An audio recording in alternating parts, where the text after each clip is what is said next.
magluto na naman si ate na masasarap ng pagkain namin.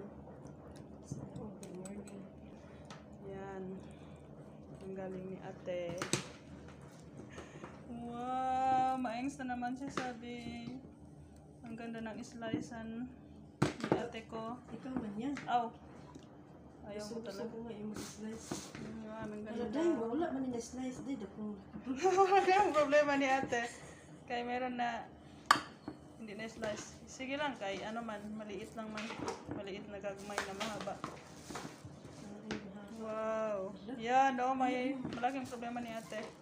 Kaya natali daw niya na hindi na ano, hindi na naputol-putol. Para may bago naman tayo ano. May bago mix na yung ano natin. Yung pag alam mo salita na kasama kang ano. wow, amazing ate. Ang galing ni ate. My favorites. Tapos na isama mo na yung mahaba sa akin. Na, sa akin to. Gusto ng mahaba ng kasama ko. Huy. Para mabusog tayo niya. Mahaba tayo. Pinutol-putol na niya. Wala na. Pinutol na ni ate. Wow, ang galing ni ate. Sana ako magaling. God bless you ate. Kasi magaling ka magluto. Sana kamitan na. Sana pwede mo i-bluetooth sa aking utak yung ano mo yung Likas lang. galing mo.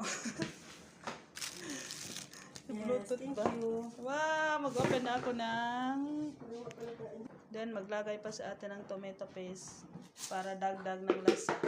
Tapos andito na si ate. Mikos-mikos na sa ate ang tomato paste kanina. Lagyan niya ng tubig konti. Bale, yan na yan ang pagpaluto namin dito sa ano, sa manok. May konti siya ng ano, ng sauce para maluto yung maganda siya. manok. Tapos nalagyan pa ni ate ng konting asin, pampalasa. Mapagmahal si ate kasi maalat yung ano niya, yung lutuan niya. Lagyan ng olive oil. Tapos lagyan pa ng olive oil. Ang galing talaga ni ate. Perfect. Grabe. Wala na akong masabi. Kundi God bless you. Ang oven. Ito lang yung lagi mong ilagay kung uwi na kami inshallah sa Madina. Wow, tinuruan pa ako ni ate. Yan na. Salamat ate. Pag magluto ka, yan na lagi mo ilagay na ba? Tapos, i-on na natin itong mahiwagang oven ng tatay ko. Ganun.